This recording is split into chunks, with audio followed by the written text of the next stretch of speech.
더불어민주당 정청래 대표가 지방선거 전 조국혁신당과의 합당 논의를 중단하기로 한 것에 관련해서 더 이상 합당 논란으로 우리의 힘을 소비할 수 없다고 말했습니다. 혁신당은 민주당이 제안한 통합추진준비위 구성에 동의했는데요. 국회로 가보겠습니다. 문승욱 기자.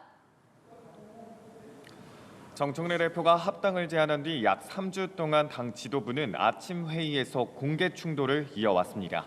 하지만 냉전 기류가 감돌던 이전과 달리 오늘 회의는 정 대표와 최고위원들이 서로 손을 맞잡고 인사를 나누며 시작됐습니다.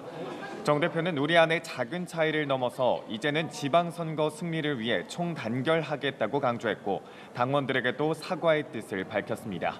민주당은 이전 합당 논의 중단을 결정한 뒤 혁신당의 연대와 통합을 위한 준비위원회 구성을 공식 제안했습니다. 혁신당 조국 대표는 오늘 별도 입장 발표를 통해 민주당이 제안한 준비위원회 구성에 동의한다고 답했는데요.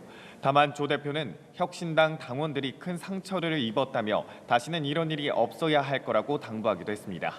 이에 따라 두 당이 이번 지방선거에서부터 연대에 나설지 주목됩니다. 합당 논의를 둘러싼 잡음도 완전히 사라지진 않았습니다. 강득구 최고위원은 어제 저녁 홍익표 정무수석과 나눈 대화라며 SNS에 글을 올렸다가 빠르게 삭제했는데요. 합당 수임기구를 준비했으면 좋겠다는 대통령의 입장을 전달받았다. 지방선거 이후 합당이 대통령 뜻이라는 내용의 글인데 야당에서는 대통령의 당무 개입 의혹을 주장하며 공세에 나선 상황입니다. 강 최고위원이 해당 글이 사실이 아니고 의원실 내부의 실수라 대응하지 않았다고 해명했는데요. 당 차원에서도 이를 두고 정치적 해석이 확대되는 것을 경계하는 분위기입니다. 한편 국민의힘은 개파 간 맞징계로 번진 내부 갈등이 한층 커지고 있다고요. 네, 그렇습니다. 국민의힘 중앙당과 서울시당이 각각 윤리위원회를 가동하며 맞징계에 나서며 당 내홍이 더 깊어지는 모습입니다. 지난해 배현진 의원이 위원장을 맡고 있는 서울시당에선 윤리위가 어젯밤 보수 강성 유튜버 고성국 씨에 대해 탈당 권유 징계 처분을 내렸습니다. 서울시당 윤리위는 고 씨가 민주화 운동의 역사를 부정함으로써 국민적 갈등을 첨예하게 조장했다며 탈당 권유를 의결했다고 밝혔는데요. 고 씨는 당장 이의 신청 절차를 밟겠다고 했습니다.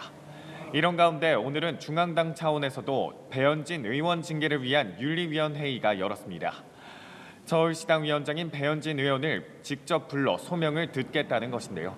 배 의원은 오늘 윤리위에 출석하며 정치적으로는 단두대에 세워서 마음에 맞지 않은 혹은 껄끄러운 시당 위원장을 징계할 수는 있겠지만 민심을 징계할 수는 없다고 말했습니다. 앞서 중앙윤리위는 한동훈 전 대표와 김종혁 전 최고위원에 대해 제명과 탈당 권유 처분을 내렸고 한 전 대표와 김 전 최고위원 모두 실제로 제명된 바 있습니다.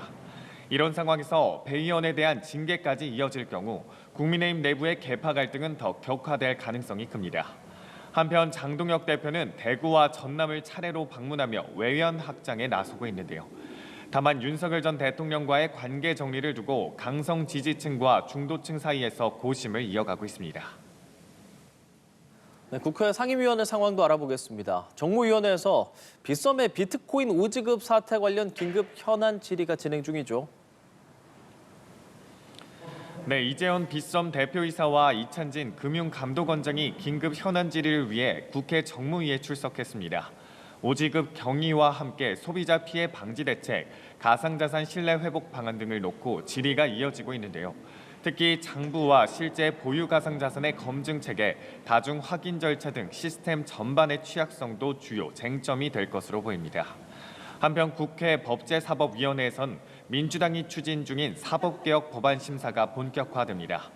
오늘 법사위 1소위에선 재판 소원이 논의되고 오후 전체 회의에선 대법관 증언을 핵심으로 한 법원 조직법 개정안이 상정될 예정입니다. 지금까지 국회에서 연합뉴스TV 문승욱입니다.